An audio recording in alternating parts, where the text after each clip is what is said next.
Assalamualaikum warahmatullahi wabarakatuh.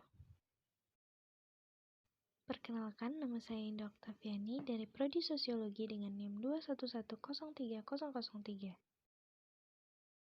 Di sini saya akan menjelaskan tentang apa itu kewirausahaan. Kewirausahaan adalah penerapan kreativitas dan inovasi untuk memecahkan masalah dan upaya memanfaatkan peluang yang dihadapi setiap hari. Berikut adalah hakikat penting dalam kewirausahaan menurut Suryana tahun 2006.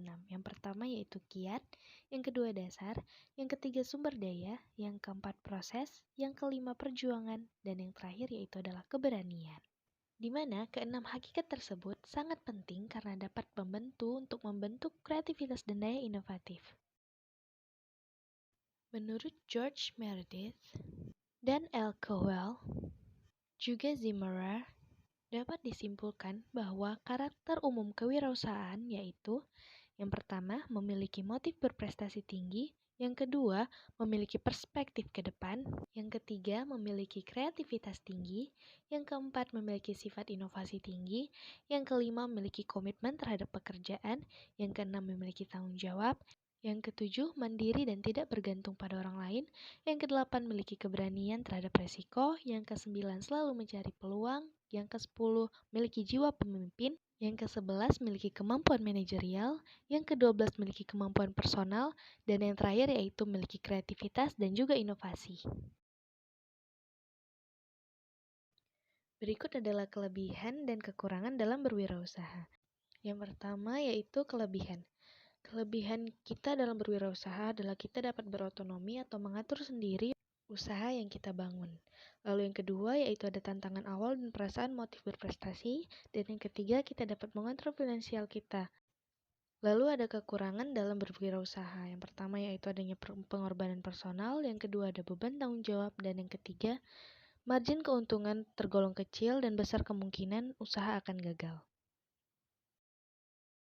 Berikut ini adalah faktor yang dapat mempengaruhi kemajuan dan dapat merusak kewirausahaan. Faktor yang dapat memajukan kewirausahaan yang pertama yaitu adalah kemampuan dan kemauan.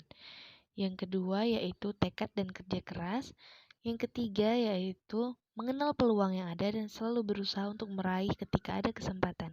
Selanjutnya yaitu faktor yang dapat merusak kewirausahaan. Yang pertama yaitu ketidakpastian, yang kedua yaitu risiko kehilangan seluruh investasi, yang ketiga kerja lama dan sangat keras, yang keempat yaitu tingkat stres yang sangat tinggi, yang kelima ada tanggung jawab penuh, yang keenam yaitu adalah keputusasaan.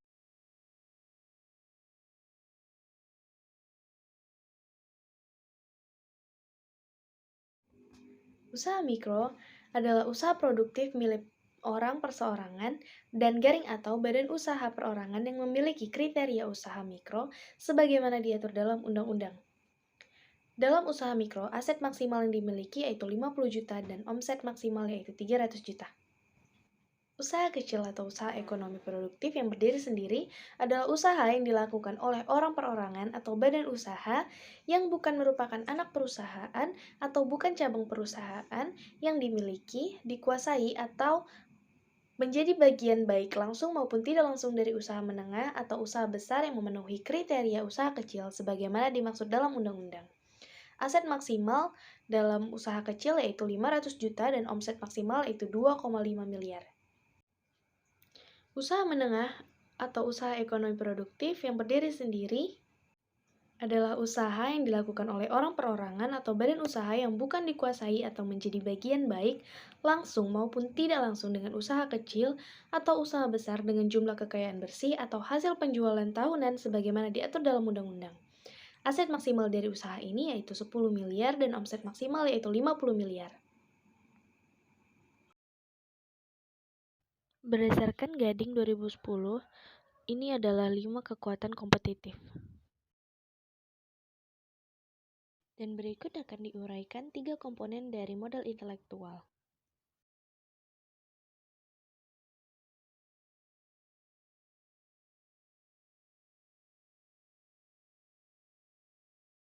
Berikut adalah langkah-langkah dalam manajemen.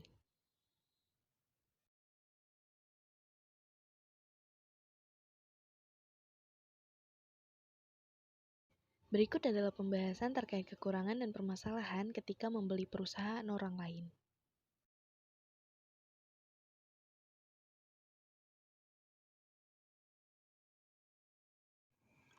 Bagaimana cara memulai bisnis dari nol? Ada 3 poin penting untuk memulai bisnis dari nol, yaitu sebagai berikut. Yang pertama, kita harus memiliki mentor, karena dalam berbisnis kita tidak boleh melihat hanya dari satu sisi yang kita bisa ketahui, karena tidak semua hal dapat kita ketahui dari pribadi kita sendiri. Untuk itu dibutuhkan mentor agar kita dapat bertukar pikiran dan mendapat pengetahuan yang lebih luas dalam dunia perbisnisan. Yang kedua yaitu melakukan riset. Dengan melakukan riset, maka akan membantu kita untuk melihat apa yang menjadi visi kita dan passion kita dalam memulai suatu bisnis dengan 3 kata kunci, yaitu integritas, intelektual, dan motivasi. Yang ketiga yaitu melakukan tata kelola yang baik. Agar dapat membangun bisnis dengan kekuatan kita sendiri dan tidak tercampur tangan oleh orang lain, maka kita harus dapat mengelola bisnis kita sendiri, juga agar membuat bisnis kita tidak goyah dan dapat kita lebih mengenal tentang kekurangan dan kelebihan dari bisnis kita. Dan pada kesimpulannya, seluruh kegiatan berbisnis itu berkembang berdasarkan dari sumber daya manusia itu sendiri, yang mana manusia merupakan hak terpenting untuk menentukan kekuatan dari bisnisnya, dan individu tersebutlah yang akan menuntun kita untuk melihat naik turunnya bisnis yang akan dibangun.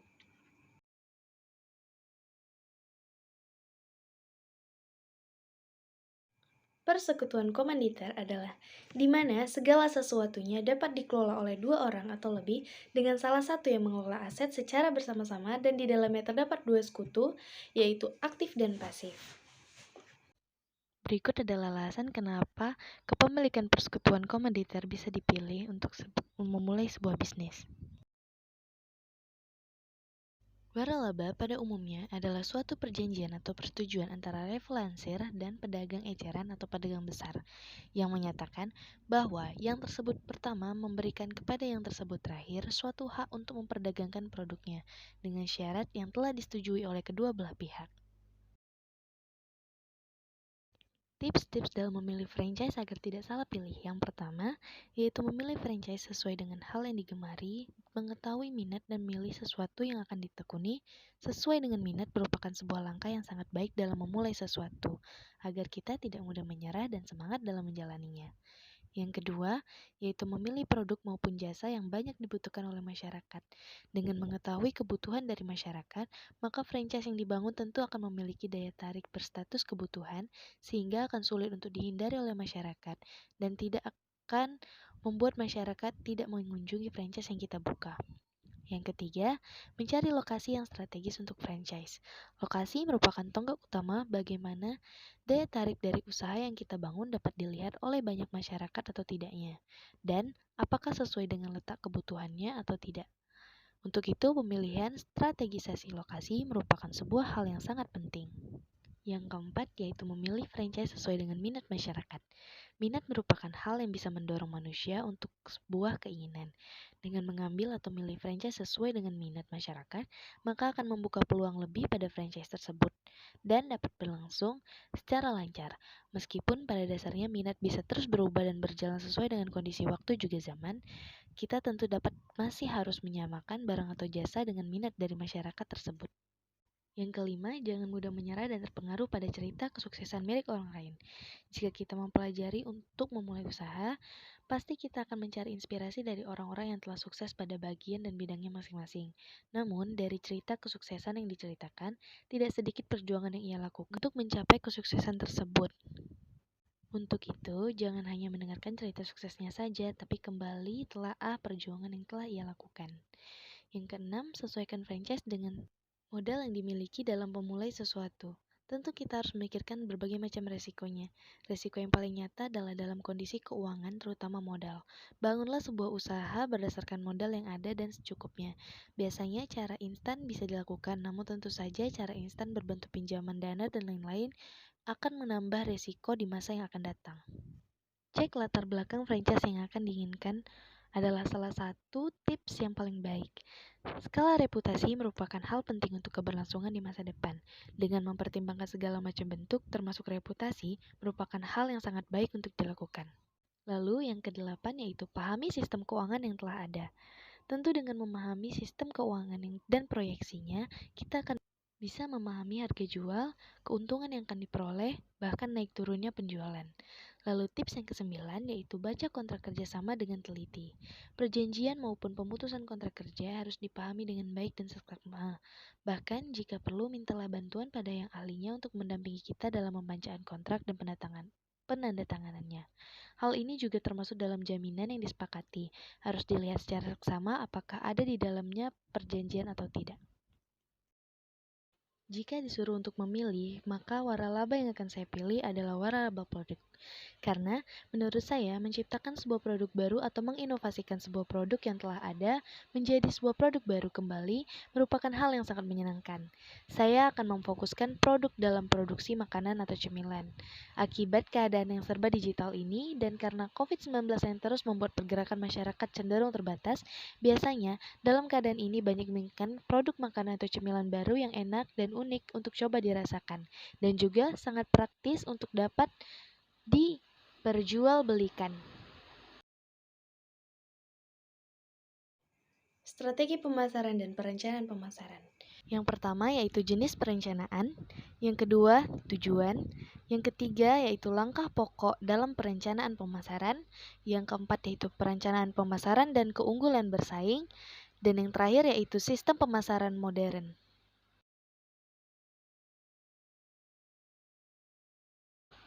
Dalam manajemen operasional dan strategi pengelolaan keuangan, terdapat yang dimaksud dengan produksi terus-menerus dan produksi terputus. Yang dimaksud dalam proses produksi terus-menerus ialah proses produksinya dilakukan terus berkelanjutan, maka bisa dilihat kalau prosesnya akan terus berjalan secara bersamaan dengan setiap langkah dari lainnya. Berikut ini adalah contohnya. Yang pertama yaitu transportasi. Dalam hal ini bisa kita lihat pada stasiun kereta api di mana para pekerja di sana sibuk mengatur keberangkatan kereta dan juga menunggu kedatangan kereta dari daerah lain pada waktu yang bersamaan. Yang kedua itu perusahaan manufaktur. Pada hakikatnya, manufaktur memiliki tahapan-tahapan operasi dan setiap tahapan operasi tersebut menjadikan bahan mentah lebih dekat ke bentuk akhirnya alias bahan jadi dan prosesnya dilakukan pada waktu yang bersamaan. Ketiga yaitu proses administrasi. Dalam hal ini yang diproses dalam administrasi yaitu hanya dalam hal kepengurusan paspor dengan menjalankan beberapa tahapan memakai perangkat komputer dan tambahan aplikasi seperti software pendukung. Sedangkan dalam produksi terputus, produk yang diproses bukanlah menggunakan bahan dasar aliran secara terus-menerus dalam kegiatan produksinya. Akan tetapi, terdapat beberapa komponen yang akan diproses atau sedang akan diproses sehingga lebih banyak membutuhkan persediaan barang dalam prosesnya. Contohnya yaitu perusahaan percetakan, merupakan sebuah kegiatan produksi yang memakai teknologi atau seni untuk menghasilkan salinan dari sebuah gambar secara cepat, tepat, dan baik.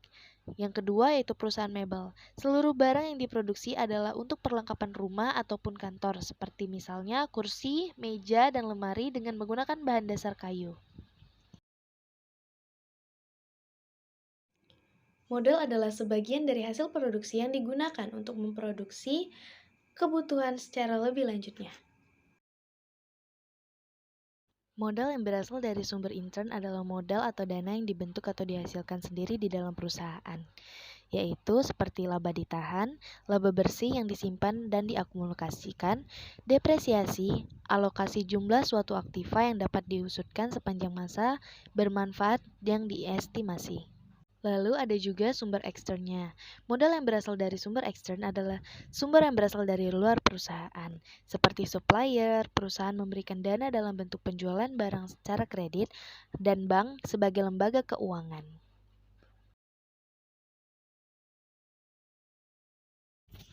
Perencanaan bisnis tentu saja memiliki fungsi, yaitu sebagai berikut.